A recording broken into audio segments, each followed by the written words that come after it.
La historia de la alimentación romana no comienza simplemente con el trigo, el vino y el aceite de oliva. Nace en el silencio antiguo de los campos del Lacio, en el sonido de la piedra de molino girando al amanecer, en el humo espeso de las cocinas de barro que alimentaron a pastores, reyes, cónsules e imperadores. Antes de ser una necesidad biológica, el acto de comer era, para los romanos, un ritual de pertenencia. Comer era, en cierto modo, seguir siendo Roma. Cada bocado contenía el peso de la costumbre, el sabor de la tradición, la memoria de las conquistas y el aroma de los dioses. En la ciudad que se proclamaba eterna, hasta el alimento tenía vocación de eternidad.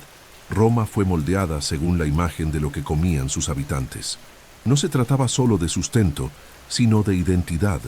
El pan del soldado era distinto del pescado fresco servido en las villas costeras de la élite.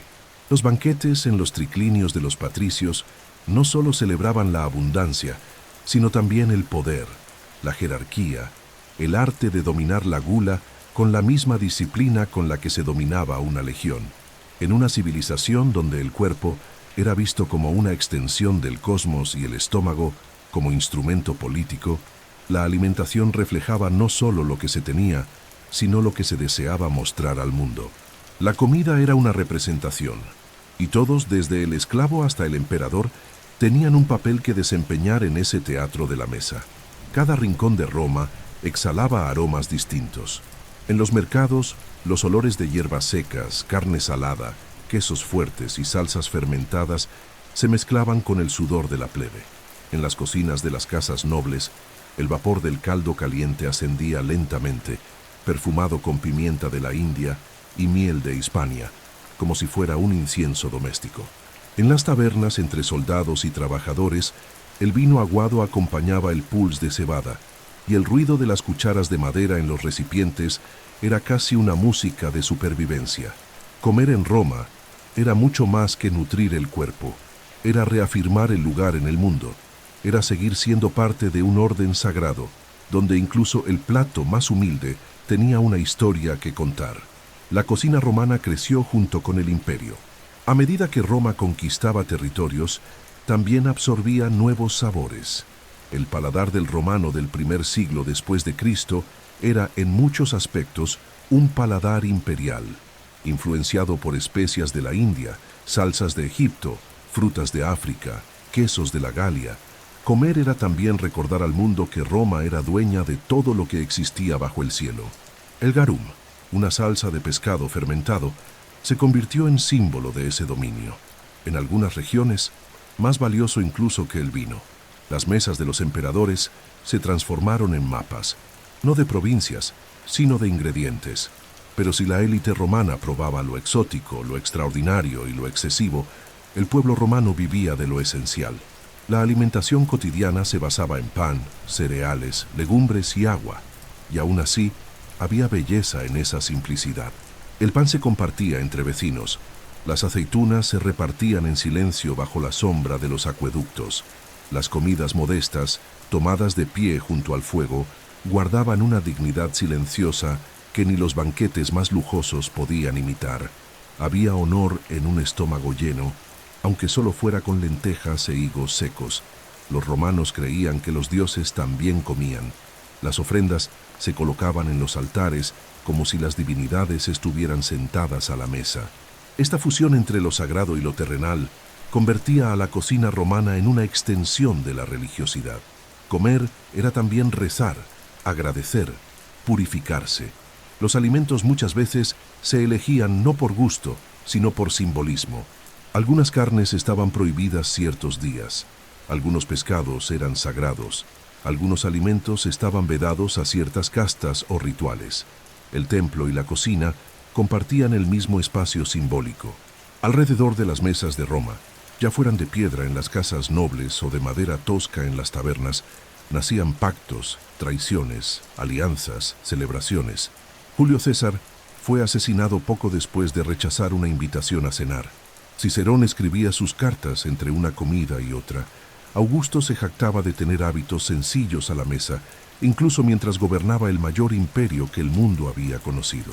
La comida no era un simple escenario, era protagonista silenciosa, hilo conductor de la vida pública y privada. En este documental recorreremos los pasillos de la antigua Roma con los ojos puestos en los hornos, los barriles de vino, las vasijas de miel y los calderos de garum. Visitaremos las cocinas, los mercados, las granjas y los banquetes imperiales.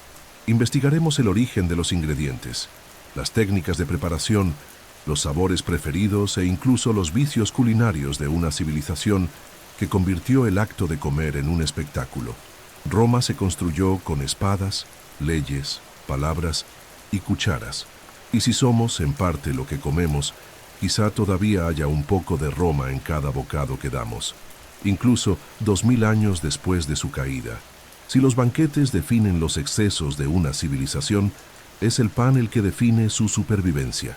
Y en Roma, ninguna otra imagen representaba mejor la base de la existencia cotidiana que la de un trozo de pan seco sumergido en pulse, una especie de papilla espesa hecha de cereales molidos, que alimentaba a pobres, soldados y trabajadores urbanos. Ese era el combustible de la plebe, el sustento del esclavo, la fuente de energía para quien construía acueductos, barría calles o marchaba por las calzadas del imperio. Mucho antes de cualquier refinamiento gastronómico, el corazón de la alimentación romana latía entre el horno y el caldero. La palabra pulse designaba un alimento ancestral, probablemente más antiguo que la propia fundación de la ciudad.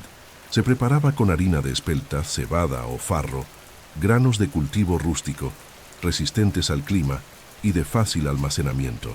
Cocidos en agua, a veces con un poco de sal o aceite de oliva, podían espesarse o diluirse, según la ocasión o la escasez. La textura variaba entre una papilla líquida y una masa firme. A veces se consumía solo, otras veces se condimentaba con ajo, hierbas, cebolla o restos de carne, si los había. Era alimento de guerra, de pobreza, de continuidad y también de tradición, pues incluso en tiempos de abundancia, muchos romanos conservaban el hábito de comer pulse como homenaje a los orígenes campesinos de la ciudad. El pan, por su parte, era símbolo de civilización. Se elaboraba en casas, hornos públicos y más tarde en panaderías urbanas. Al inicio de la República, cada familia producía su propio pan, usando hornos domésticos o vasijas de barro enterradas en las brasas.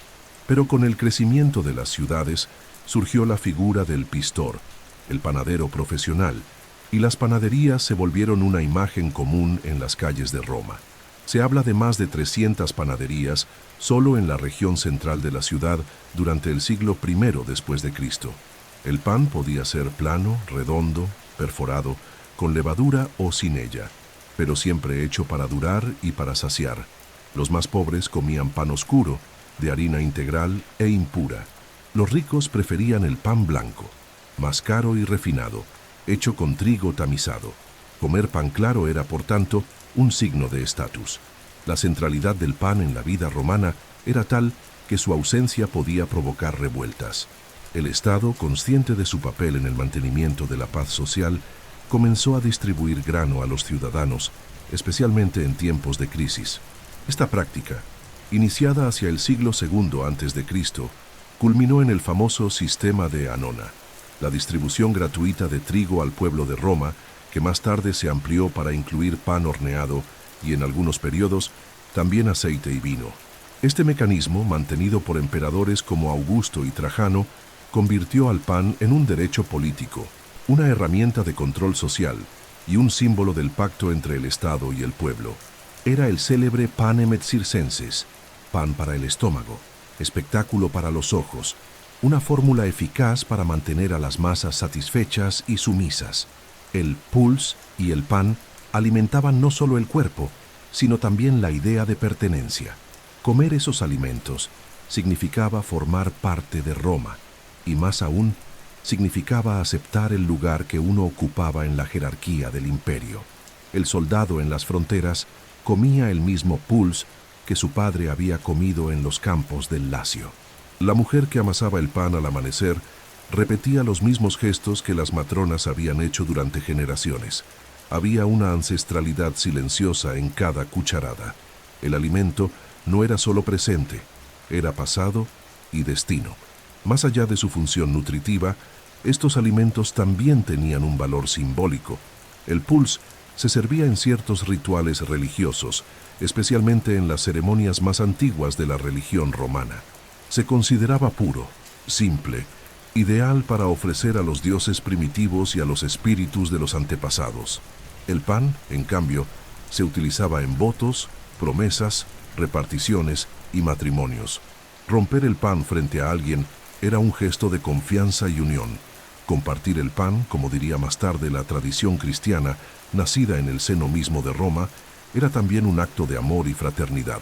No había lujo en el pulse, ni opulencia en el pan de los pobres, pero había dignidad, había persistencia y había Roma. Mientras las mesas de la élite se llenaban de manjares traídos de las provincias lejanas, las manos encallecidas del pueblo seguían sumergiendo pan en caldo de lentejas, con la esperanza de un día mejor. Y así, día tras día, el imperio se sostenía, no solo sobre columnas, legiones o monedas, sino sobre pan duro, papilla caliente y hambre saciada. En Roma el banquete no era simplemente una comida, era una escena teatral, un ritual de estatus, una coreografía de poder y placer. A diferencia de las comidas apresuradas de los plebeyos, consumidas de pie o sentados en bancos de madera, el banquete de la élite se celebraba en el triclinium, un espacio diseñado arquitectónicamente para impresionar, controlar y seducir. Allí, comer era una afirmación política, una muestra de erudición y una experiencia estética cuidadosamente coreografiada.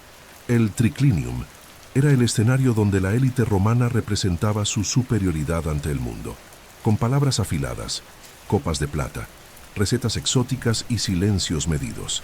El nombre triclinium proviene de la disposición de 3 lechos o camas, clinae, colocados en forma de U, con una mesa central baja en el medio. Cada lecho podía albergar hasta 3 invitados, quienes comían reclinados sobre el codo izquierdo, con la mano derecha libre para alcanzar los alimentos, las copas y los gestos. Sentarse en un triclinium era un privilegio, pero la posición que se ocupaba en él decía aún más. Los lugares no eran aleatorios. Había sitios de mayor honor, como el locus consularis, generalmente reservado para el anfitrión o el invitado más ilustre. Incluso el ángulo del cuerpo y el orden del servicio revelaban quién era importante y quién estaba allí solo para completar el marco del poder. Los banquetes comenzaban al anochecer y podían durar horas. Se dividían en 3 partes: gustatio, prima mensa y secunda mensa.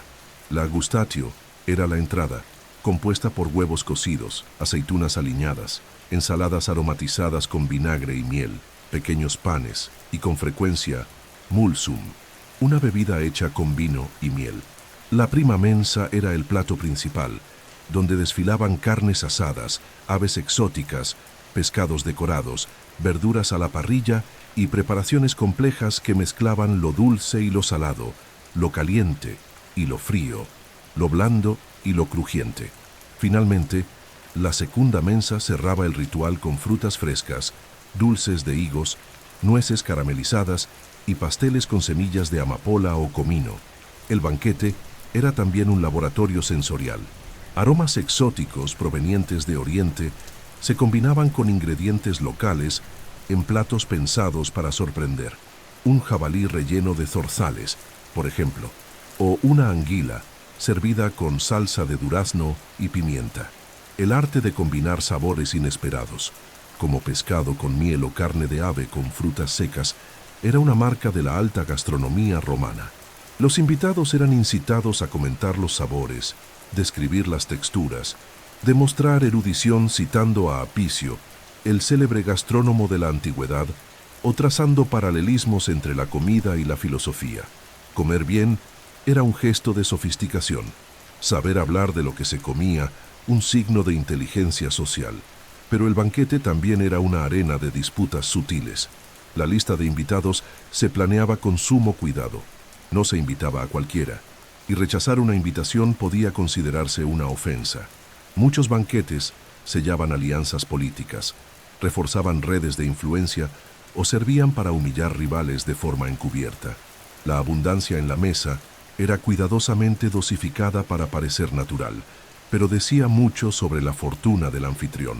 Servir alimentos importados, como ostras de Bretaña o dátiles de Judea, era una forma sutil de decir, domino el mundo. Servir poco o servir demasiado también enviaba mensajes. Cada gesto, desde la elección de los platos hasta el momento de retirar las sobras, era leído con atención por los presentes. Los esclavos desempeñaban un papel esencial en esta representación. Eran responsables del servicio, la limpieza, la música ambiental, la iluminación con lámparas e incluso del entretenimiento con danzas o recitaciones. Había esclavos especializados en cortar carne, servir vino, cantar o tocar la cítara. Algunos permanecían junto a los invitados durante todo el banquete, atentos a cada necesidad, cada mirada, cada deseo no verbalizado.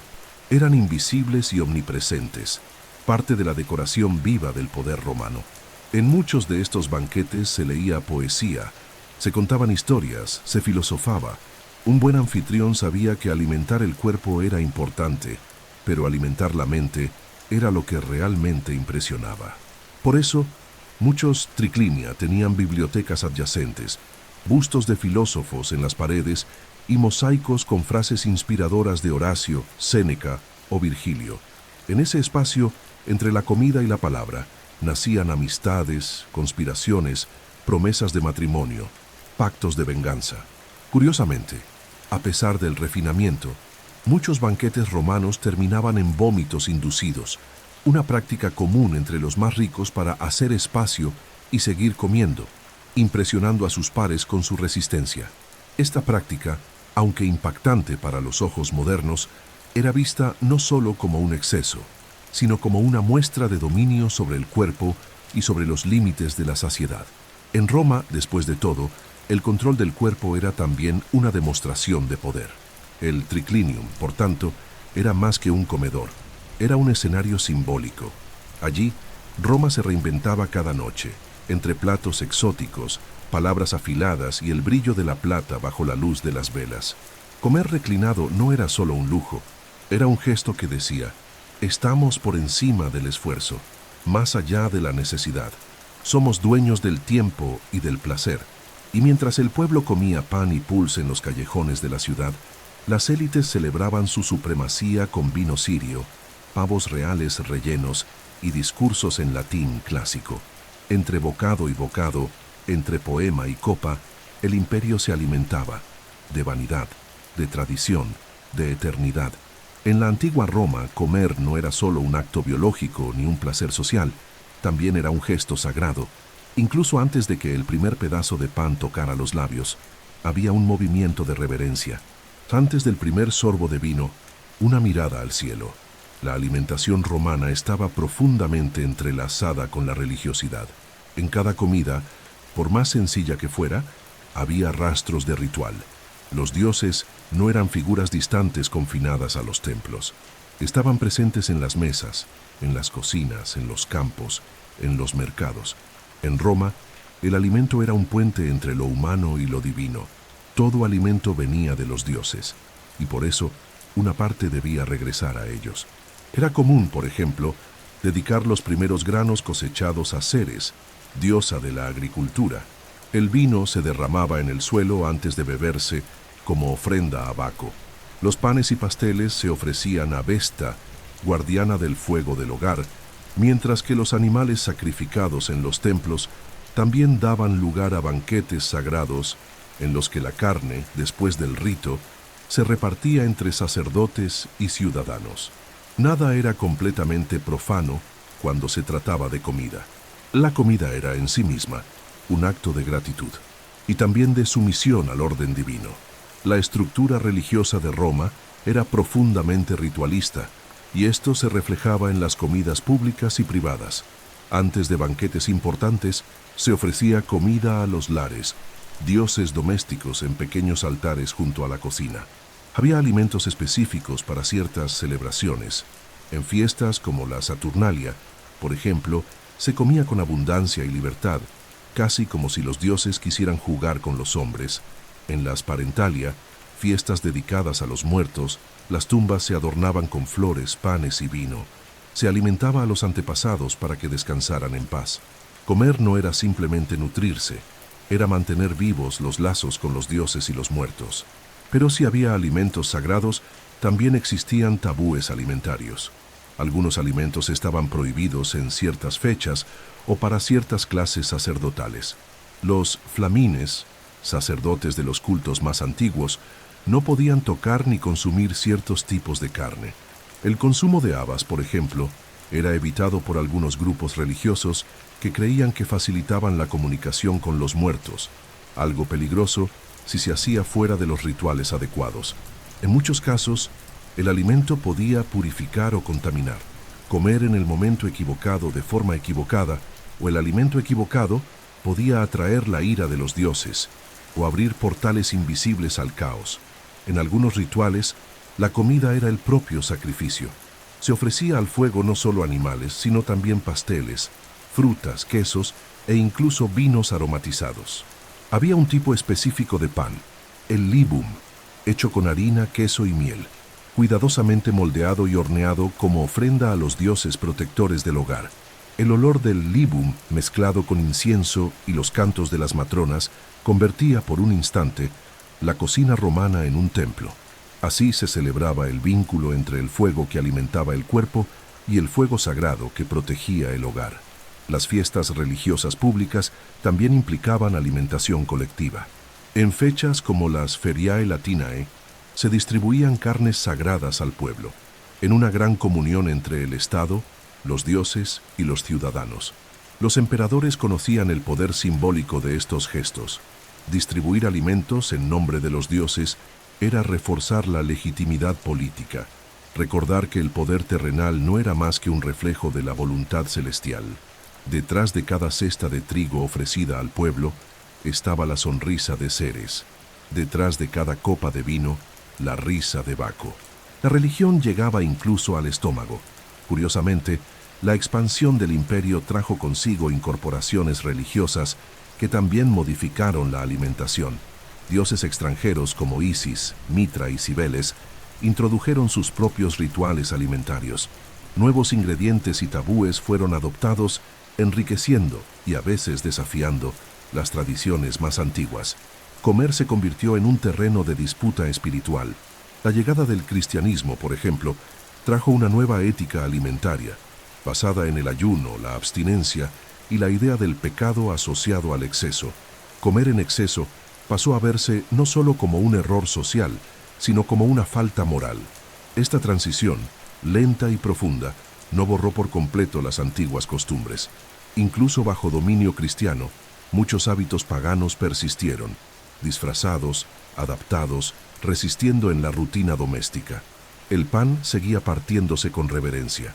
El vino seguía bebiéndose con gratitud. Y los alimentos, incluso los más sencillos, seguían cargando el peso y la belleza de una Roma que creía que comer era, en esencia, un acto de fe. Porque, en el fondo, toda comida es una oración sin palabras. Y en Roma, tierra de tantos dioses, cada bocado era un pacto invisible con las fuerzas del mundo, como si el imperio, para seguir siendo eterno, también necesitara mantener bien alimentados a sus dioses. Si los emperadores decidían el destino del imperio en salas de mármol y los patricios sellaban alianzas en triclinia bañados en vino y plata, era entre las brasas de las cocinas y el vapor de las ollas donde se cocinaba la verdadera vida cotidiana de Roma. Y allí, lejos de las estatuas, los discursos y las glorias inmortalizadas en los arcos triunfales actuaban las figuras más invisibles y al mismo tiempo más esenciales de la sociedad romana, las mujeres y los esclavos. Ellos eran los artífices anónimos de la subsistencia, los alquimistas del pan, los arquitectos del sabor. Sin sus manos, ninguna casa sobreviviría, ningún banquete se celebraría, ningún imperio se sostendría. En las casas humildes, donde la vida era dura y el espacio escaso, era casi siempre la mujer libre, madre, hija o esposa, quien asumía la responsabilidad de preparar los alimentos.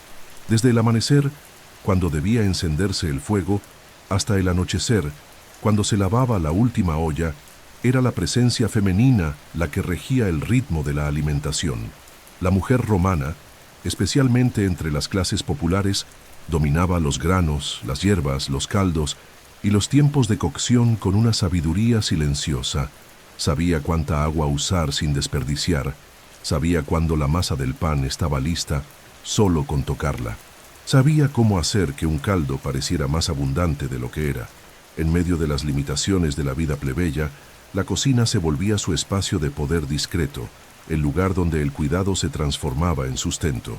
En las domus de la élite, donde la arquitectura disponía de cocinas más amplias y triclinia imponentes, la escena era diferente.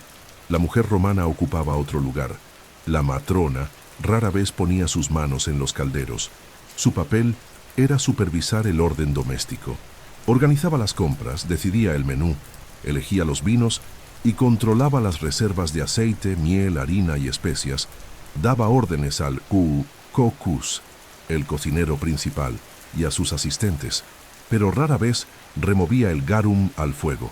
Ese trabajo estaba reservado para una fuerza aún más invisible, los esclavos.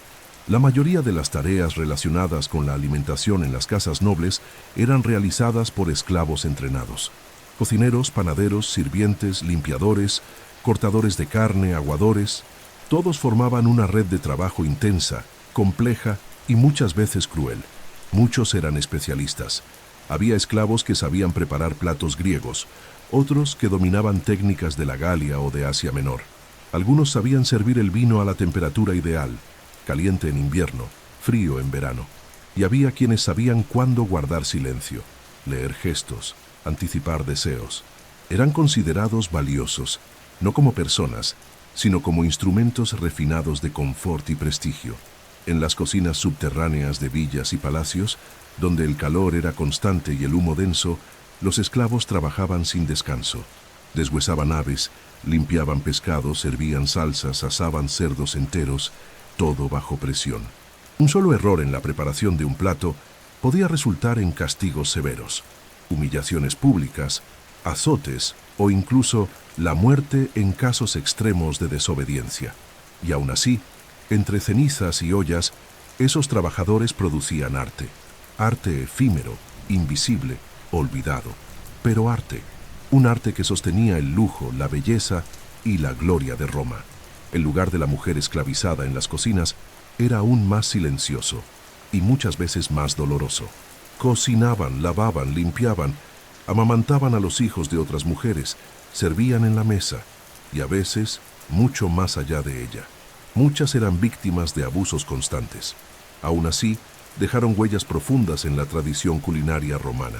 Ellas traían consigo los secretos de las hierbas de Tracia, las raíces de Nubia, los métodos de fermentación de Egipto.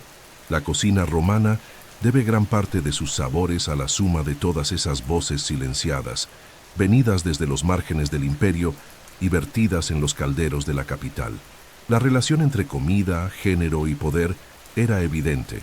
El hombre comía, la mujer servía, el ciudadano elegía, el esclavo obedecía. Pero dentro de esa jerarquía rígida también había matices y fisuras. Había esclavos que ganaban la libertad gracias a su talento culinario. Algunos llegaron a ser cocineros de grandes familias o incluso empresarios, dueños de tabernas. Había mujeres que, por su inteligencia y sensibilidad con los alimentos, obtenían prestigio dentro del hogar e influían en decisiones cotidianas. Existían, por tanto, incluso dentro de la opresión, espacios de autonomía, frágiles y fugaces, pero reales. En las termas, en los mercados, en las tabernas, donde hubiera comida había alguien invisible detrás, alguien que cortaba, que lavaba, que encendía el fuego. Y ese alguien, casi siempre, era una mujer o un esclavo. El imperio se enorgullecía de sus generales, de sus senadores, de sus filósofos, pero era sobre los hombros de quienes cocinaban que Roma realmente descansaba. No hay imperio sin pan, y no hay pan sin manos. Y esas manos, la mayoría de las veces, eran manos heridas, quemadas, silenciosas. Recordar a Roma es, sí, recordar sus mármoles, sus legiones, sus leyes, pero también es recordar el olor del ajo machacado, el pulse burbujeando lentamente, el pan siendo amasado al amanecer por manos femeninas o esclavizadas. Roma se alzó con espadas, pero fue sostenida por cucharas. Para la mente romana, el cuerpo humano era un microcosmos en equilibrio constante, una réplica frágil del universo, regido por leyes naturales y fuerzas invisibles. En ese modelo, lo que se comía no era solo combustible para la carne, sino una herramienta directa para mantener el orden interior. La cocina no era únicamente el lugar donde se preparaban sabores, sino también el laboratorio silencioso donde se equilibraban los humores del cuerpo. Roma heredó de Grecia y perfeccionó una visión médica que veía en el alimento una fuerza terapéutica, capaz de curar enfermedades, restaurar energías, prevenir desequilibrios e incluso moldear el temperamento de un ciudadano. Comer bien, en Roma, también era una cuestión de medicina. Dos nombres dominaron esta filosofía dietética y cruzaron los siglos como voces de autoridad. Hipócrates, el griego considerado padre de la medicina occidental, y Galenos, médico personal del emperador Marco Aurelio, cuyas ideas influenciaron la práctica médica por más de 1000 años. Hipócrates enseñaba que la enfermedad era un desvío de la naturaleza y que el papel del médico era restaurar el equilibrio perdido.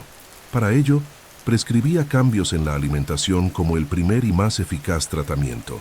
Que tu alimento sea tu medicina, decía.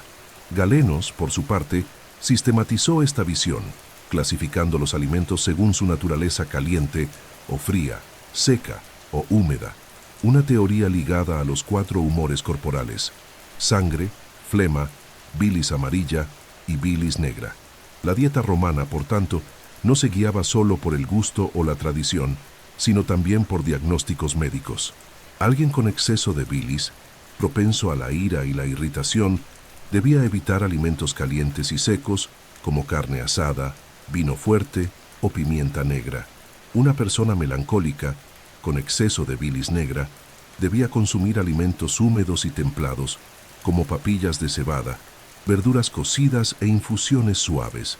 El alimento se recetaba como si fuera una droga, y las cocinas de las grandes casas funcionaban, en muchos casos, como verdaderos laboratorios del cuerpo y del alma. Muchos médicos vivían en las domus romanas como parte del hogar, generalmente griegos esclavizados y altamente instruidos, que acompañaban a sus señores en las comidas y sugerían ajustes en el menú según la estación del año o el estado de ánimo del paciente. Las comidas se diseñaban para mantener el equilibrio entre los humores. Había alimentos preventivos para el frío del invierno, como caldos calientes y carnes grasas, y alimentos para refrescar el cuerpo en verano, como ensaladas de lechuga, vinagre aromático y frutas acuosas. La cocina estaba regida por el tiempo, las estaciones y la naturaleza interna del cuerpo humano, una sinfonía delicada en la que el médico y el cocinero compartían la batuta. Se creía que ciertos alimentos tenían propiedades específicas. El ajo era un fortificante, la cebolla un purificador de la sangre, la miel un remedio para heridas internas y externas. El vinagre se usaba como antiséptico, el aceite de oliva como laxante y lubricante del sistema digestivo. Las especias no eran solo para dar sabor, también eran medicamentos. Pimienta, comino, canela, cilantro y jengibre se utilizaban en dosis casi farmacológicas, manipuladas con precisión por cocineros que, sin título, ejercían como curanderos. En los campamentos militares, esta preocupación era aún mayor. Los médicos de las legiones adaptaban la dieta de los soldados según el clima y las campañas. En los desiertos de África se prescribían comidas ligeras y jugos cítricos. En las frías Galias, carne seca, vino caliente y papillas espesas. La salud del ejército era esencial para la supervivencia del imperio, y la alimentación era una de las herramientas clave de esa estrategia. No por casualidad, se protegían con tanto celo los depósitos de grano, aceite y vino. Eran cuestiones de seguridad pública y estabilidad militar. Esta visión terapéutica de la comida también moldeaba el comportamiento social. Comer en exceso, además de un desvío moral, se consideraba una amenaza para la salud física y espiritual. La moderación se recomendaba no solo como virtud estoica, sino también como prevención médica. Muchos textos romanos mezclaban consejos filosóficos y dietéticos. Séneca, por ejemplo, Criticaba los banquetes exuberantes no solo por la ostentación, sino porque corrompían el cuerpo y el alma. Comer con sabiduría era un acto ético. La frugalidad era una forma de equilibrio físico y moral. En las escuelas filosóficas y en las casas de los médicos, las recetas circulaban como tratados. El pulse, por ejemplo, se consideraba el alimento ideal por su simplicidad y facilidad de digestión. El uso de hierbas como menta, mejorana, salvia e hinojo se fomentaba tanto por el sabor como por sus beneficios para el hígado, los riñones y el estómago. Los romanos también desarrollaron técnicas de conservación con valor medicinal: frutas secadas al sol, carnes curadas con sal, vinos aromatizados con resinas. Todo contribuía a una dieta funcional, donde cada bocado tenía un propósito mayor. La obsesión por controlar el cuerpo mediante la alimentación reflejaba una visión más amplia del mundo, que el hombre romano debía dominarse a sí mismo como dominaba a otros pueblos. El cuerpo era un campo de batalla tan importante como las fronteras del imperio, y el alimento su principal arma, o su mayor amenaza. El cocinero, al igual que el médico, no solo alimentaba, sino que moldeaba la salud, el humor y el destino de quien comía. Y Roma, fiel a su orden y racionalidad, transformó la mesa en consultorio, la dieta en doctrina y el hambre en ciencia.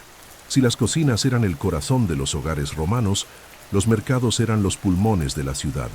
Era allí, entre puestos de madera, cestos de paja y los gritos de los vendedores, donde la vida latía con más fuerza e inmediatez.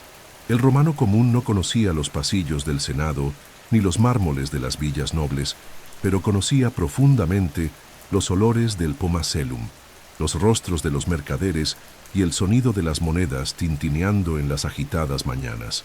Comer, para la mayoría de la población, no comenzaba con cocinar, comenzaba con negociar. Y en ese cotidiano de trueques y elecciones, el mercado era templo, teatro y supervivencia. El macellum era el principal mercado público de las ciudades romanas, una estructura organizada, a menudo monumental, construida con columnatas, pórticos y zonas cubiertas. En Roma, el más famoso se situaba cerca del foro, junto a templos y edificios administrativos. Era un espacio multifuncional, donde se compraba carne, pescado, frutas, verduras, cereales, quesos, pan e incluso utensilios de cocina. Cada área estaba especializada.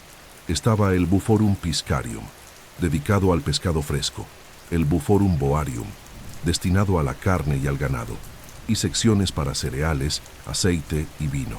No era solo un lugar de comercio, era un mapa viviente de la geografía alimentaria del imperio. Los vendedores formaban una clase aparte. Algunos eran libres, otros libertos, muchos eran extranjeros. Traían productos de las provincias, hablaban dialectos distintos, negociaban con manos ágiles y ojos atentos. La frescura del pescado, el aroma de las aceitunas, el color de las frutas, todo se evaluaba con rigor por compradores experimentados. Las mujeres, en especial, dominaban este arte. Las matronas plebeyas eran famosas por su habilidad para regatear, verificar la calidad y elegir lo mejor al menor precio. El mercado era también un espacio femenino, donde madres, hijas y abuelas decidían el destino de la mesa familiar. Además del macellum, las ferias itinerantes ocupaban calles y plazas, especialmente durante festivales religiosos o fechas agrícolas. En esas ocasiones, productos frescos llegaban del campo: verduras recién cosechadas, hierbas aromáticas, huevos, leche cruda, carnes ahumadas. Estas ferias conectaban la ciudad con el campo y eran, a menudo, el único momento en que un romano urbano veía de cerca el origen de sus alimentos. También estaban los vendedores ambulantes, los institores, que empujaban carros o llevaban cestas ofreciendo pan caliente, dulces sencillos, queso cortado al momento o vino diluido con agua. Sus voces resonaban por los callejones, marcando las horas del día como un reloj gustativo y sonoro. Pero era en las tabernas curs donde el romano comía fuera de casa, también llamadas popinae. Estas pequeñas posadas ofrecían comidas sencillas, bebidas y a veces alojamiento. A diferencia de las villas patricias, las tabernas eran oscuras, ruidosas, llenas de humo y de voces altas. Había bancos de piedra o madera, mesas rústicas y ánforas alineadas con vino barato. Se servía pulse, con carne picada, pan con queso, sopas espesas de lentejas, frutas secas y, con frecuencia, huevos cocidos. Era el espacio del trabajador, del viajero, del soldado en descanso. Comer en una popina era más que saciar el hambre. Era socializar, reír, beber y a veces olvidar el peso de la vida. Las tabernas también eran lugares de encuentro para juegos, apuestas, pequeños negocios e incluso encuentros amorosos. Algunas tenían mala fama, asociadas con la prostitución, el crimen y la embriaguez. Por eso, los senadores y miembros de la élite evitaban ser vistos allí, aunque muchos las frecuentaban disfrazados. A pesar del estigma, las tabernas eran fundamentales en la estructura urbana. En una ciudad con más de 1 millón de habitantes, donde muchos vivían en insulae, edificios estrechos sin cocina, comer fuera no era lujo, era necesidad. El romano pobre dependía de las popinae para alimentarse cada día. Además existían los andermopolia, pequeños locales de comida caliente, precursores del fast food moderno. Eran espacios con mostradores de piedra y ánforas incrustadas que mantenían los alimentos calientes. Vendían porciones preparadas como frijoles con salsa, carnes a la parrilla y verduras salteadas. Arqueólogos han hallado decenas de termopolia en ciudades como Pompeya, con frescos ilustrando platos, menús esculpidos en las paredes e incluso restos carbonizados de comida. Estos lugares muestran cómo el acto de comer en Roma era urbano, dinámico y adaptado a la prisa de la vida cotidiana. La circulación de alimentos y el funcionamiento de los mercados requerían una logística compleja. El transporte del grano egipcio, por ejemplo, era organizado por el Estado. Grandes barcos traían trigo por el Mediterráneo hasta los puertos de Ostia, y desde allí seguía en barcazas por el río Tíber hasta el corazón de Roma. Los almacenes públicos, los horrea, guardaban reservas de aceite, vino y cereales. Las autoridades supervisaban pesos, medidas y precios para evitar abusos, aunque la corrupción era común. Controlar el abastecimiento era vital. Cualquier interrupción podía provocar revueltas. La comida era un termómetro político, el mercado una arena de tensión y de vida. Y era en ese crisol de voces, aromas e historias donde Roma se alimentaba cada día. La ciudad despertaba al sonido del pan horneándose, del vino vertiéndose, de las verduras siendo cortadas. Comer no era un acto privado, era un acto público, y en los mercados, ferias y tabernas, Roma se revelaba en su forma más verdadera, caótica, palpitante, humana. El apetito de Roma no era solo físico, también era geográfico. Con cada nueva conquista, el Imperio Romano no solo tomaba tierras y oro, sino que incorporaba sabores, ingredientes, tradiciones agrícolas y técnicas culinarias que enriquecían su vasto repertorio alimentario. Roma era un monstruo de hambre constante, y esa hambre era alimentada por caravanas, barcos, rutas comerciales y flujos que conectaban desiertos, montañas, puertos y aldeas lejanas. Lo que se comía en la capital era, muchas veces, un reflejo directo de la extensión de su dominio. Comer para la élite romana también era un acto simbólico de poder. Era probar el mundo. En las mesas más ricas, los alimentos llegaban desde todos los rincones del imperio, e incluso desde fuera de él. De Egipto venían granos y papiro, pero también higos oscuros y trigo duro, base del pan más blanco y refinado. De la Galia llegaban quesos, miel espesa y vinos con más cuerpo. De Hispania, aceites preciosos, dátiles secos, sardinas y conservas de pescado. De África proconsular, especias, granos, aves y salsas preparadas. De Asia Menor, nueces, almendras, pistachos y frutas confitadas. De Oriente, especias más valiosas que el oro, pimienta negra, jengibre, canela, clavo, azafrán. Era común que las casas de la élite mantuvieran listas de proveedores de distintas provincias. Los vinos de Campania, por ejemplo, gozaban de enorme prestigio, especialmente los de la región de Falerno. Un banquete que ofreciera vino de Falerno dátiles de Cartago y garum de Bética, era inmediatamente visto como digno de un senador, o incluso de un cónsul. Los ingredientes tenían origen e identidad, y ese origen casi siempre cargaba un significado político. Comer bien era mostrar dominio territorial, conexiones diplomáticas, poder económico, era transformar el estómago en un símbolo de estatus. El garum, la salsa de pescado fermentado tan apreciada por los romanos, era uno de los productos más distribuidos del imperio. Fabricado principalmente en regiones costeras de Hispania y el norte de África, se transportaba en ánforas selladas, etiquetadas e incluso falsificadas. Había versiones comunes para las clases populares y versiones premium, aromatizadas con hierbas raras, destinadas a los banquetes de la élite. El comercio de garum generaba fortunas y mantenía activos puertos enteros. Era tanto un producto alimenticio como un bien de lujo. Tener una reserva de garum de calidad en casa ya indicaba un estatus social elevado, pero no todo era centralizado. También existían regionalismos culinarios, rasgos locales que sobrevivían pese a la homogeneización imperial.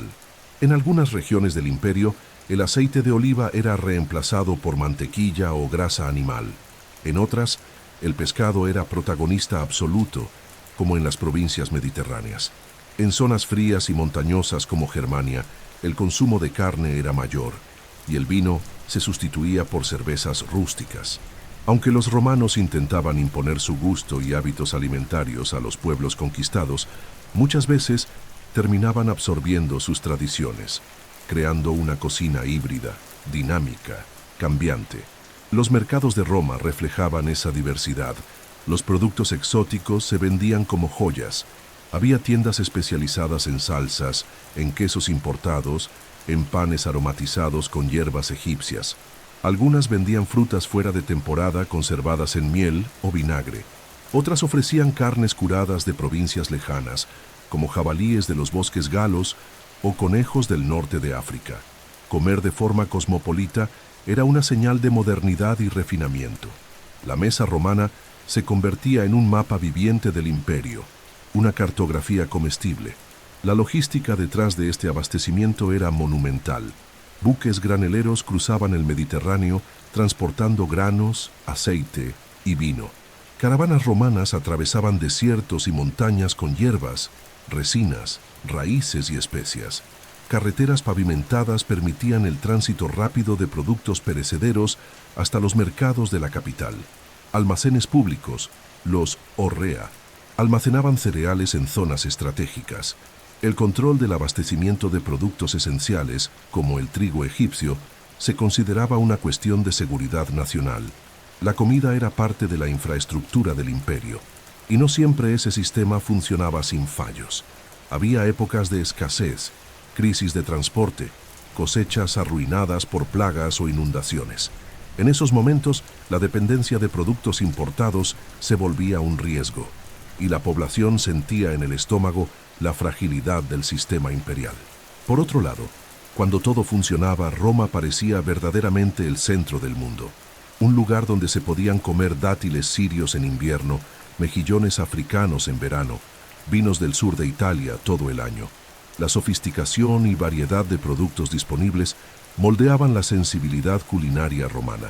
Se creaba una cultura de expectativa, de deseo por novedades, de comparación constante entre sabores locales y foráneos. Muchos patricios mantenían cocineros griegos u orientales porque creían que conocían los secretos de los condimentos más refinados. Los libros de recetas registraban experimentaciones constantes con nuevos ingredientes.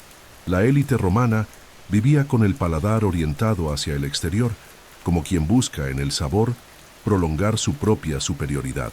Roma no era solo una capital política, era una boca abierta al mundo, una ciudad que se alimentaba de las márgenes, que se nutría de la diferencia, que incorporaba al otro en su propia carne.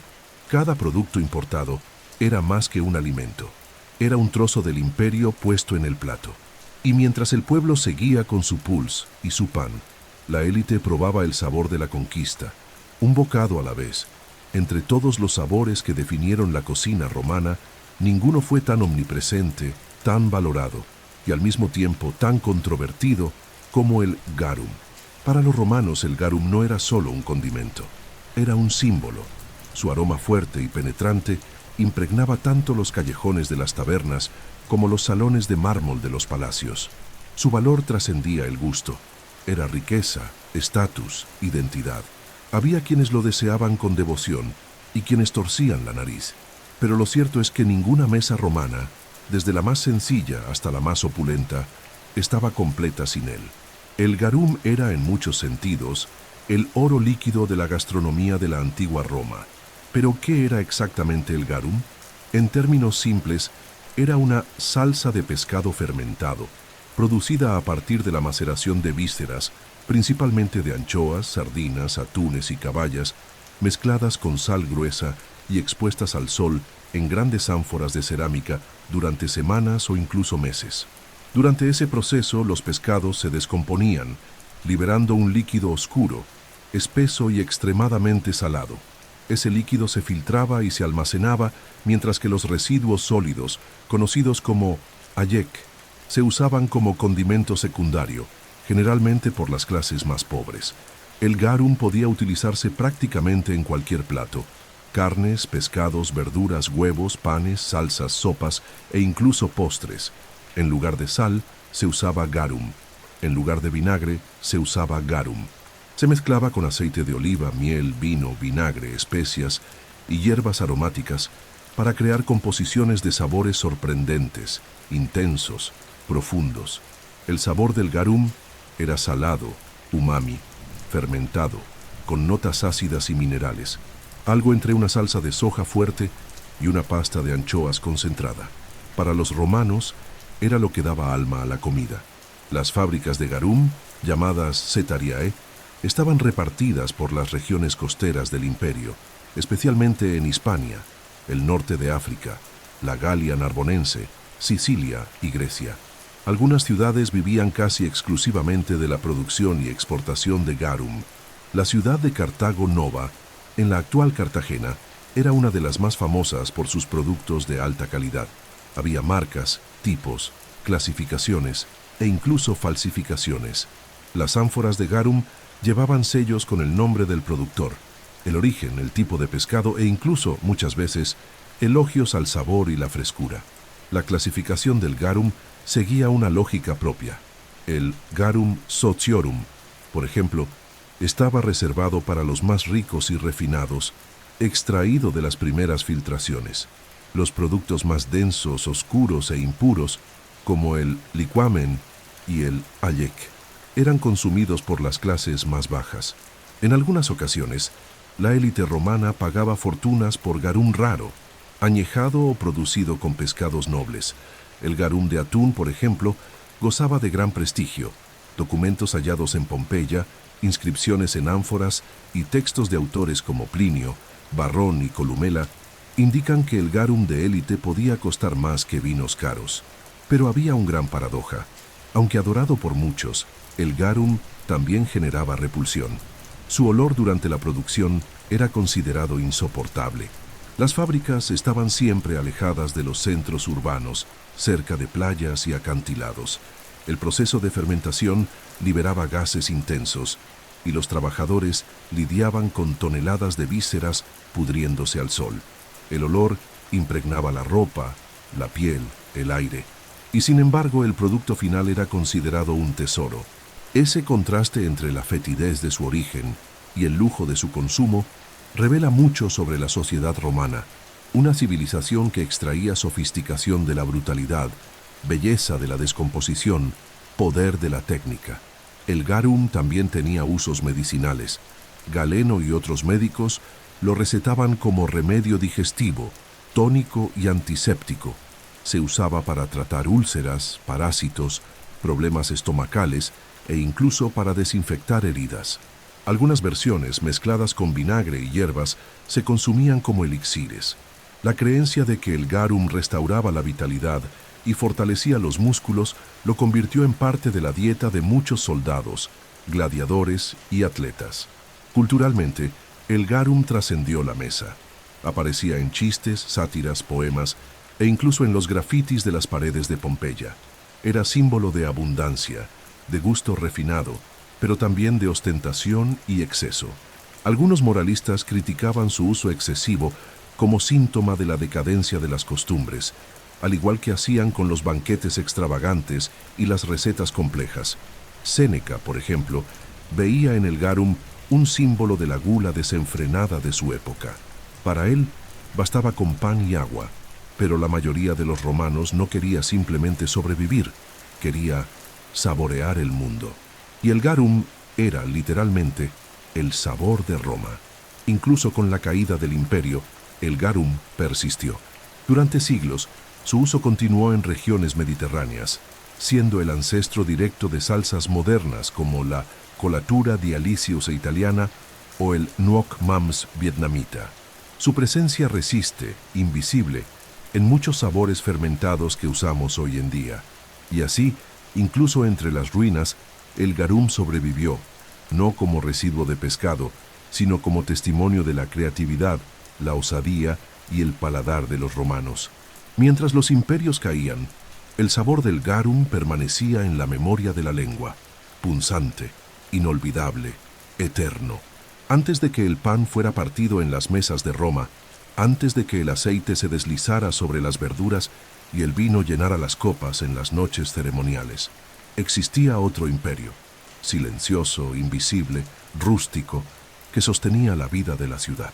Era el imperio de las plantaciones, de los huertos, de las villas rurales y de los campos cultivados con sudor y constancia. La gloria de Roma, con sus templos, banquetes y teatros, reposaba sobre la tierra arada.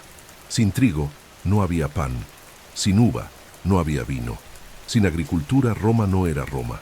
Y así entre arados, asadas y ciclos de luna, se mantenía en marcha la máquina alimentaria de la civilización más poderosa de la antigüedad.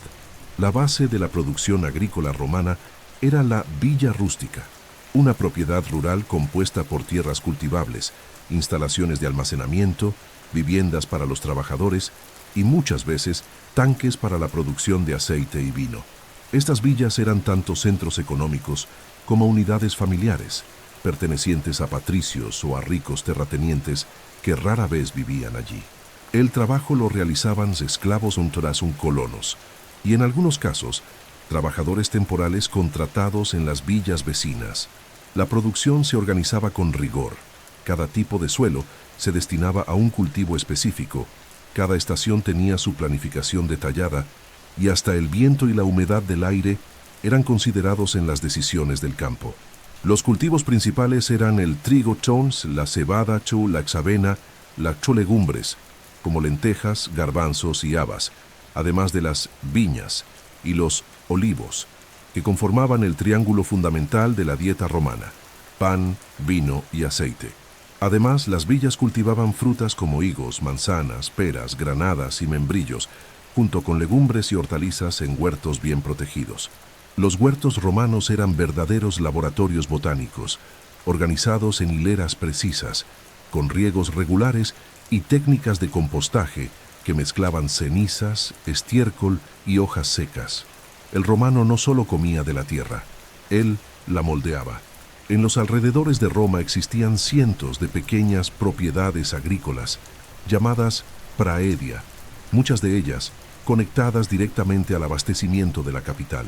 Estas propiedades producían alimentos perecederos, como lechuga, puerro, guisantes, zanahorias, pepinos, col y rábanos, que se transportaban diariamente a los mercados de la ciudad.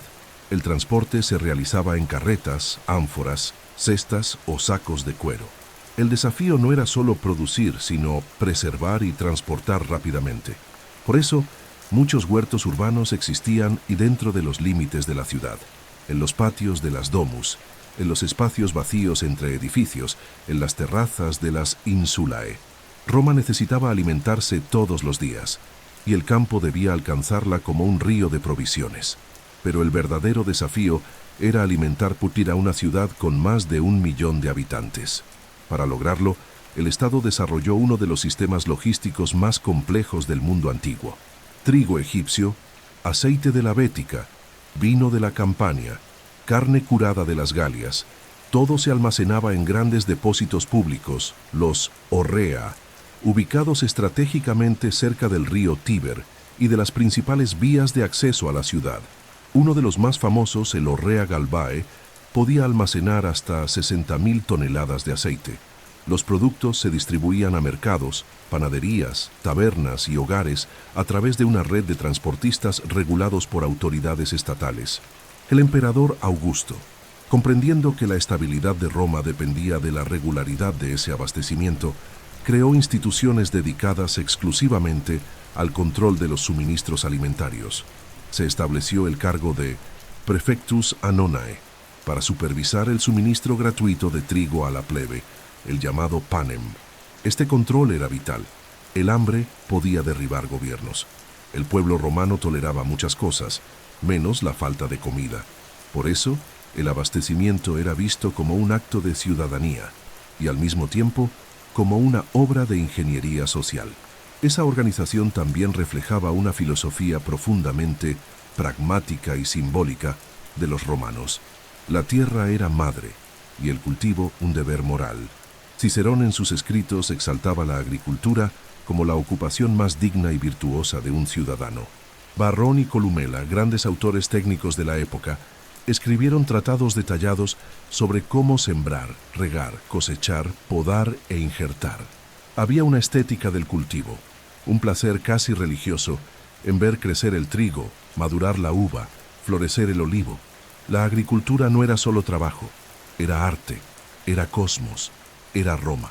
E incluso en las guerras, el campo estaba presente. Los ejércitos marchaban con reservas de grano y cada campamento militar disponía de una miniatura de abastecimiento agrícola, huertos improvisados, reservas de lentejas, granos tostados, galletas duras. Un imperio que quería perdurar tenía que comer en cualquier frontera, bajo cualquier clima. El alimento era también un arma, y el hambre, un enemigo silencioso. Al fin y al cabo, cada mordisco al pan romano, cada sorbo de vino, cada gota de aceite era fruto de un sistema que comenzaba muy lejos de las mesas de mármol. Comenzaba en la mano callosa que araba, en la semilla que brotaba, en el esclavo que cosechaba bajo el sol. Roma, con toda su gloria urbana, era inseparable de la tierra que la nutría, porque no hay ciudad sin campo, no hay poder sin sustento, y no hay imperio que se sostenga con hambre. En Roma, el plato de comida era más que sustento, era un espejo de jerarquía, poder, desigualdad y cultura. Lo que se comía, y sobre todo, cómo se comía, decía todo sobre quién se era. Comer no era simplemente un acto biológico, sino un código social.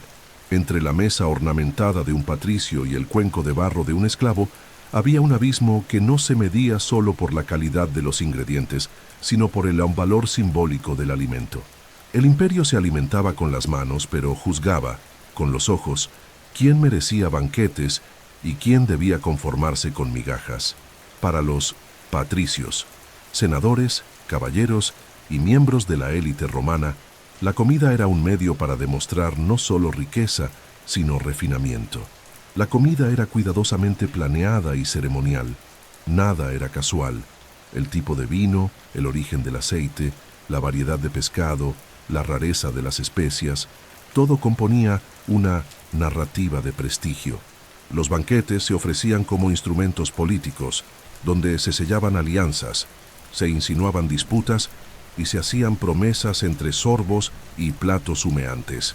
Era común que un invitado ilustre recibiera alimentos distintos y superiores que los demás, como forma sutil de jerarquizar incluso entre los privilegiados.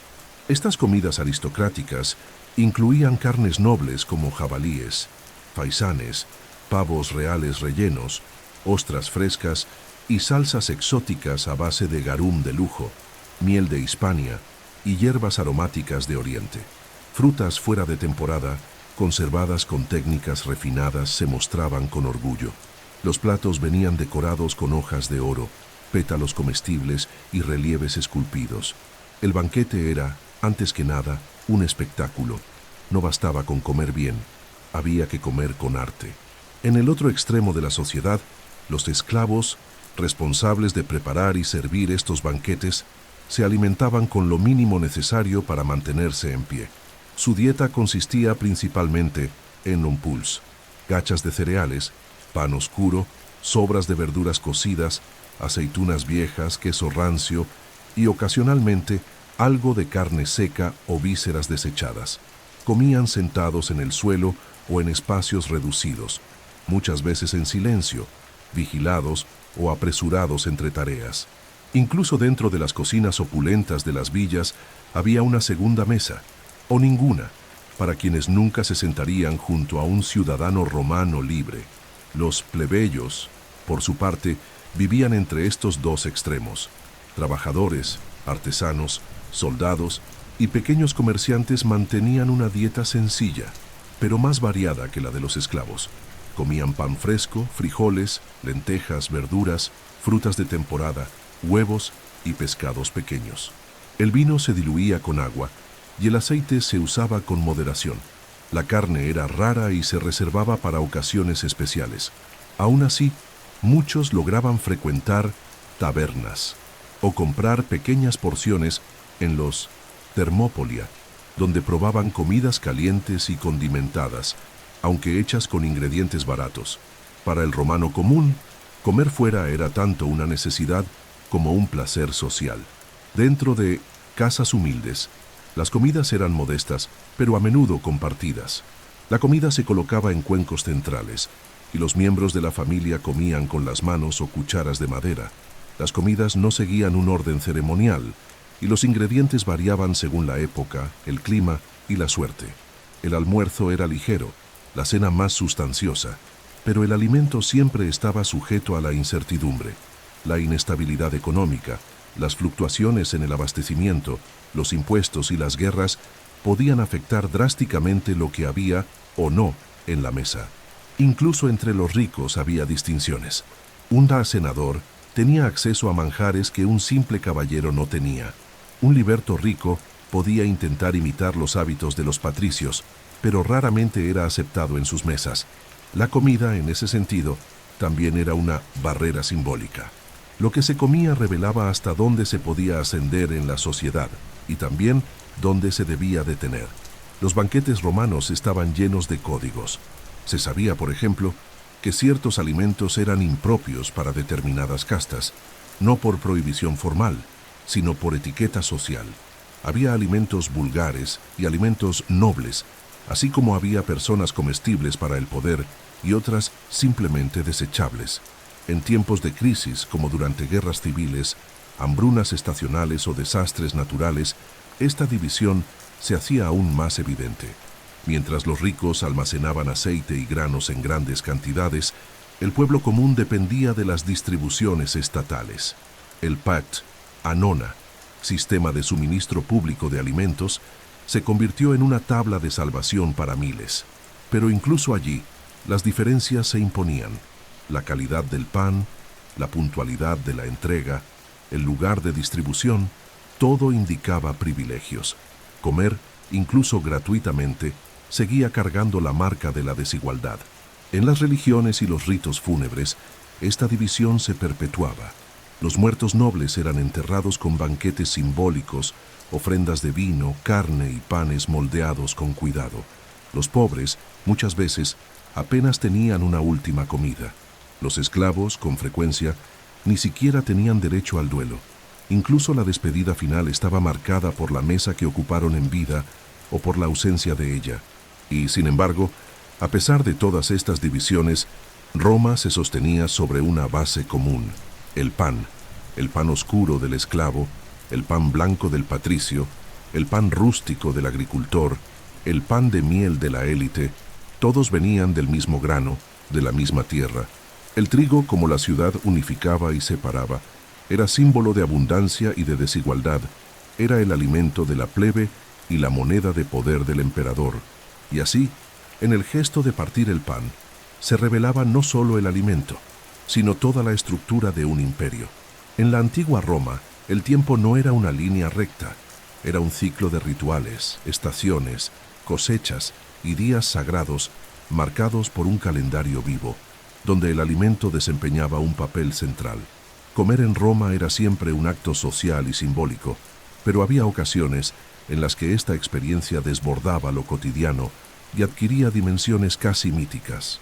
Los festivales religiosos y las fechas conmemorativas transformaban la comida en liturgia, en espectáculo, en catarsis colectiva. En esos días, el pan dejaba de ser solo sustento y se convertía en ofrenda. El vino dejaba de ser solo placer y se volvía consagración. La comida ya no era solo comida, era tradición encarnada. A lo largo del año, el calendario romano, conocido como fasti, estaba marcado por más de 170 días festivos, muchos de ellos relacionados con el ciclo agrícola, los dioses del panteón y las celebraciones cívicas. Cada una de estas fechas tenía prácticas alimentarias específicas. Los Ludi Romani, por ejemplo, grandes juegos en honor a Júpiter celebrados en septiembre, no se limitaban a espectáculos en el Circo Máximo, también incluían banquetes públicos, distribución de carne de animales sacrificados y fiestas familiares con abundante vino. Comer en esos días era literalmente participar del cuerpo de la ciudad y del favor de los dioses. Una de las fiestas más emblemáticas era la Saturnalia, celebrada entre el 17 y el 23 de diciembre. En honor al dios Saturno, deidad de la agricultura y de la Edad Dorada, el orden social se invertía por un breve momento. Los amos servían a los esclavos, los ricos y los pobres comían juntos, intercambiaban regalos y compartían alimentos con alegría desbordada. Era un carnaval de abundancia, donde carnes asadas, pasteles de miel, dátiles rellenos y vinos dulces ocupaban el centro del escenario. Las Saturnales eran fiestas de abundancia simbólica, donde comer en exceso no era pecado, sino devoción. Otro ejemplo poderoso eran las Parentalia, festividades dedicadas a los muertos y a los antepasados, celebradas entre el 13 y el 21 de febrero. En esos días las familias visitaban las tumbas, las decoraban con flores y ofrendas, pan, sal, vino aguado y huevos cocidos. Era común comer cerca de las tumbas, en una especie de banquete espiritual donde los vivos y los muertos compartían el mismo alimento. Era la cocina como vínculo entre mundos, donde incluso la receta más sencilla, un pastel de harina de cebada, cumplía una función ritual de reconexión. Durante las Feriae Latinae, una de las fiestas más antiguas del calendario romano, representantes de diversas ciudades del Lacio se reunían para ofrecer un banquete al dios Júpiter Latiaris en el monte Albano. Se sacrificaban animales, se cocinaban en calderas al aire libre y se compartían en comidas comunales. Esta costumbre era símbolo de unidad entre los pueblos itálicos, reafirmando el poder de Roma como centro político y espiritual. Comer en estos eventos era también hacer política sagrada, un contrato entre hombres, ciudades y dioses.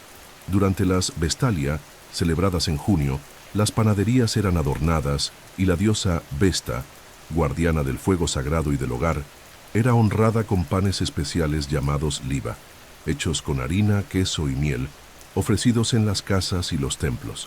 Las mujeres de la familia preparaban los pasteles y purificaban los hogares con incienso, lavados simbólicos y comidas compartidas entre madres e hijas.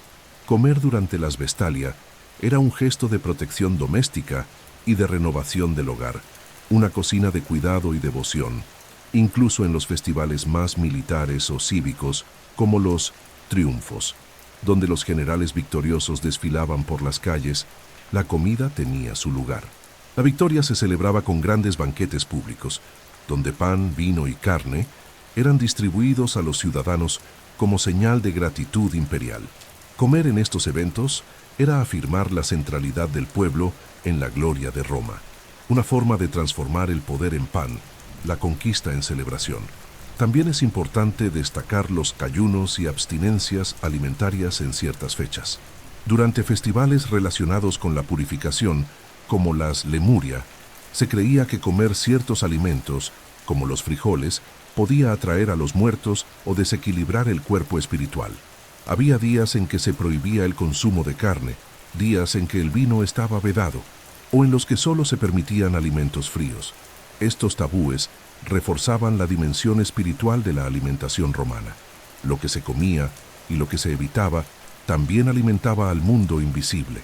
Lo que emerge de este tapiz de ritos es la certeza de que para los romanos La alimentación era más que un acto privado, era un gesto público, cívico, divino. Comer en el día correcto, de la manera correcta, con los ingredientes correctos, era parte esencial de la identidad de un ciudadano romano. La mesa, en esos momentos, se convertía en altar, la receta en oración, el banquete en pacto con el cosmos, y así Roma celebraba su tiempo con comida, marcaba el año con sabores, guardaba memoria en las especias, fe en las recetas, esperanza en las cosechas. La ciudad eterna se alimentaba de rituales, y los rituales alimentaban a Roma. En la vasta extensión del tiempo que separa la Roma antigua del mundo moderno, pocas cosas han resistido intactas. Los monumentos se derrumbaron, los imperios cayeron, las lenguas se transformaron, pero entre los fragmentos del pasado, algo aún susurra, no en piedra, sino en sabor, las recetas. Y entre los nombres que preservaron ese legado, uno resuena con una intensidad casi mítica. Apicio. Más que un cocinero, fue un símbolo. Más que un autor, fue una leyenda. Su figura, envuelta en exageración, excentricidad y gloria gastronómica, representa el apogeo del arte culinario romano, y su obra, el de Recoquinaria, es el libro de recetas más antiguo de Occidente que ha llegado hasta nosotros. Marco Gabio Apicio vivió a finales del siglo I a.C. y comienzos del siglo I después de Cristo, bajo los emperadores Augusto y Tiberio. Fue un hombre de fortuna y fama, conocido por sus lujosos banquetes, ingredientes exóticos y obsesión con el refinamiento del paladar. Según los relatos, Apicio gastó fortunas en busca del plato perfecto, una vida dedicada al gusto. Se dice que viajó hasta Libia tras camarones más grandes, que alimentaba ocas con higos para obtener hígados más tiernos, y que se suicidó al darse cuenta de que su fortuna restante no le alcanzaría para mantener su nivel culinario. La obra atribuida a él, de Recoquinaria, sobre el arte de la cocina, es una recopilación de más de 400 recetas, divididas en 10 libros que abarcan desde platos sencillos hasta los más extravagantes. Contiene recetas de carnes, pescados, legumbres, postres, salsas y vinos aromatizados. Y más que instrucciones, el libro ofrece una ventana al paladar romano, una mezcla de tradición rural e influencia cosmopolita, una cocina que unía ingredientes locales con técnicas orientales, una alquimia de sabores donde lo dulce se fundía con lo salado, lo amargo con lo picante, lo ácido con lo ahumado. No había medidas precisas ni tiempos definidos. Cocinar era un acto de intuición y experiencia. Las recetas de Apicio no eran para principiantes, sino para expertos. Un plato típico podía llevar vino, miel, vinagre, pimienta negra, garum, comino y menta, todo mezclado en una sola preparación. El objetivo no era respetar los ingredientes, sino transformarlos, ocultar su sabor natural, revelar algo nuevo. La cocina romana era, en ese sentido, profundamente creativa, casi artística, casi transgresora. Entre las recetas más curiosas están lengua de flamenco asada, erizos de mar con vino de pasas, ostras fritas con salsa de vinagre y miel, estofado de jabalí con frutos secos, huevos cocidos rellenos con piñones y puerros, y postres elaborados con queso fresco, miel, harina y flores de loto. No había límites. La extravagancia era celebrada. Comer bien era comer algo inesperado, que provocara el paladar y la imaginación. La élite romana no buscaba la simplicidad, buscaba la sorpresa. El uso de condimentos era fundamental. Pimienta, azafrán, alolva, cilantro, comino, jengibre, salvia, laurel, mejorana, semilla de amapola, entre otros. El garum, como vimos, era omnipresente, base de salsas, caldos y coberturas. Se mezclaba miel con vinagre, vino con agua de mar, carne con frutas, pescado con nueces. Y detrás de esas combinaciones había una lógica: estimular los humores del cuerpo, equilibrar los temperamentos, demostrar dominio sobre los contrastes del mundo, caliente y frío, seco y húmedo, dulce y salado. La influencia de Apicio fue tan grande que siglos después de su muerte, Su nombre seguía siendo sinónimo de lujo gastronómico. Copias manuscritas del De Recoquinaria fueron preservadas por monjes durante la Edad Media, y su contenido influyó en la cocina bizantina, árabe e incluso renacentista. En la propia Roma, su fama atravesó generaciones. Los cocineros lo citaban como autoridad, los escritores lo satirizaban, los emperadores lo admiraban. Comer a la Apicio era comer como un rey o como un loco. Lo que más impresiona es que, incluso con 2000 años de distancia, muchas de las técnicas descritas por Apicio todavía se utilizan hoy.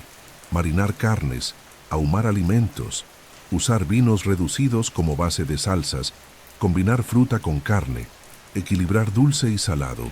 El legado romano vive en cada reducción balsámica, en cada uso de pimienta con miel, en cada plato que busca, más que saciar, sorprender. La cocina contemporánea, en muchos aspectos, es una nieta lejana de Apicio. Sin embargo, pese a su legado, la mayor parte de la cocina romana se ha perdido. Las recetas del pueblo común, los platos cotidianos de las tabernas y las insulae, rara vez fueron registrados. Sabemos lo que comía la élite, pero el sabor del puls, del esclavo, del pan duro del soldado, del gachas de la campesina, eso se ha desvanecido con el tiempo. Lo que tenemos son fragmentos, vestigios, rastros. Y justamente por eso, el De Recoquinaria es tan valioso. Es un testimonio culinario de una civilización que se expresaba con la boca llena. En la Biblioteca de la Eternidad, entre tratados de guerra, epopeyas de reyes y discursos de senadores, también hay un libro de recetas. Un libro que habla de aceite, vinagre, hierbas y deseo. Un libro que nos dice que Roma no vivió solo de conquistas, sino también de sabores. Ningún imperio se deshace de un día para otro. La caída de Roma fue un proceso lento y prolongado, marcado no solo por guerras, invasiones y corrupción política, sino también por cambios profundos en la forma en que sus habitantes vivían y comían. El alimento, siempre un reflejo silencioso de la civilización, comenzó a cambiar incluso antes de que las puertas de la ciudad fueran derribadas por los bárbaros. La transformación alimentaria en el declive del imperio no fue solo una consecuencia de la crisis, fue también su síntoma, su termómetro, su profecía escrita en migas. En los siglos posteriores al reinado de Marco Aurelio, especialmente entre el siglo III y el siglo V después de Cristo, Roma atravesó un conjunto de crisis que afectaron directamente su logística alimentaria. La infraestructura que sostenía el abastecimiento urbano comenzó a deteriorarse. Los almacenes públicos ya no recibían los mismos volúmenes de trigo. Las rutas marítimas se volvieron inseguras, los barcos más escasos y las cosechas cada vez más inestables. La dependencia del grano egipcio se convirtió en un problema insoluble cuando se empezaron a perder las provincias. El pan, que alguna vez fue símbolo de abundancia y de civilidad romana, comenzó a escasear. Comer dejó de ser un arte y volvió a ser una lucha. La élite, que antes se enorgullecía de reunir ingredientes de los bordes del mundo conocido, comenzó a ver cómo sus banquetes perdían brillo. La escasez impuso simplificaciones. Las salsas sofisticadas dieron paso a preparaciones más rústicas. Los vinos añejos fueron reemplazados por bebidas locales y menos refinadas. La pimienta negra, traída desde la India, se volvió carísima. Las ostras frescas casi imposibles de transportar. El arte del banquete perdió fuerza, y con él, el propio lenguaje del poder aristocrático. Comer bien ya no era un espectáculo, era un lujo casi impracticable. La decadencia de las ciudades llevó a un proceso de ruralización de la alimentación. A medida que las urbes romanas perdían población e importancia, la vida comenzaba a concentrarse en torno a las villae rurales. En estos espacios más autosuficientes, la dieta era más limitada, pero estable. Pan rústico, legumbres, queso, vino diluido, huevos y hortalizas de estación. La carne era rara, el aceite era precioso y el garum comenzó a desaparecer. La producción artesanal sustituyó a los antiguos sistemas de distribución masiva. Fue el fin del pan urbano, reemplazado por harina molida en molinos locales. La mesa romana, que antes era un mapa del imperio, ahora se cerraba en el horizonte estrecho del campo. Los soldados pues comenzaron a vivir de raciones simplificadas, galletas secas, granos tostados, carne salada. La cocina de campaña, práctica y resistente, se convirtió en el nuevo estándar en muchas regiones. El paladar del imperio se volvía más duro, más pragmático. La guerra, antes lejana del cotidiano civil, ahora definía sus comidas. El hambre, que durante siglos había sido solo una amenaza política utilizada como instrumento de control, se convirtió en una realidad en diversas regiones, especialmente durante las invasiones bárbaras, los asedios y los colapsos agrícolas. Comer se volvió una urgencia silenciosa. Al mismo tiempo, el crecimiento del cristianismo alteró profundamente la relación de los romanos con la comida. La nueva religión, que se expandía entre esclavos, pobres y mujeres, introdujo una ética alimentaria más austera. El placer en la mesa pasó a ser visto con desconfianza. El ayuno, la moderación y la abstinencia se convirtieron en virtudes espirituales. Comer en exceso era considerado pecado. Los banquetes, antes símbolo de estatus y poder, pasaron a verse como vestigios de una Roma pagana decadente. La mesa cristiana era sencilla, contenida, silenciosa. La abundancia ahora era moralmente condenable. También hubo un cambio cultural profundo en el valor simbólico de los alimentos. Ciertas carnes, antes celebradas, fueron rechazadas. Ingredientes considerados sensuales o estimulantes comenzaron a evitarse. La comida perdió parte de su teatralidad. Incluso las grandes celebraciones pasaron a caracterizarse por su simplicidad. El cuerpo, antes celebrado como templo de la civilización, pasó a ser visto como espacio de penitencia. La gula, que alguna vez alimentó el alma del banquete romano, se convertía en uno de los 7 pecados capitales. En la arquitectura de las casas, las cocinas se hicieron más pequeñas, más ocultas. Los triclinium dieron paso a mesas modestas. Las recetas desaparecieron o fueron adaptadas. Muchos ingredientes usados en los tiempos de Apicio desaparecieron durante siglos. El legado de la cocina clásica romana no se conservó en los palacios, sino en los monasterios. Los monjes copiaron, adaptaron y reinterpretaron parte del saber culinario antiguo. Pero el sabor de Roma ya había cambiado. El imperio caía, también por la boca. Aún así, no todo se perdió. Muchos de los elementos básicos de la dieta romana se mantuvieron. El pan, el aceite de oliva, el vino, las hortalizas, las legumbres. La estructura fundamental de la alimentación mediterránea sobrevivió a la caída del imperio. Se adaptó al tiempo y a los nuevos órdenes religiosos y políticos. Lo que cambió fue el sentido de comer, de afirmación imperial a expresión de humildad, de celebración del cuerpo a dominio espiritual sobre él. Al final, Roma no murió por la espada. Murió de sed y de hambre, lentamente. Murió con la ausencia del garum, en el silencio de los hornos, en el abandono de los mercados, pero también renació en otros sabores, otras creencias, otras formas de sentarse a la mesa. El fin de la cocina clásica romana no fue el fin del placer de comer. Fue solo el paso de un imperio a otro, de un sabor a una nueva alma.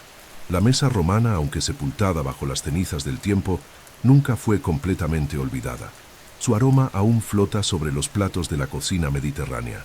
Su sazón sobrevive en nuestros aceites, nuestros vinos, nuestros panes. Roma, la ciudad que se creía eterna, tal vez nunca haya sido tan inmortal como cuando se transforma en sabor. Y entre todos los legados dejados por su arquitectura, sus leyes, sus idiomas y sus dioses, pocos son tan presentes y tan íntimos como aquel que reposa en el plato frente a nosotros. Comer como un romano no es una práctica arqueológica, es un recuerdo vivo, es el sabor de la eternidad. Hoy, cuando alguien saborea una rebanada de pan con aceite de oliva, está reviviendo un hábito cotidiano de millones de romanos.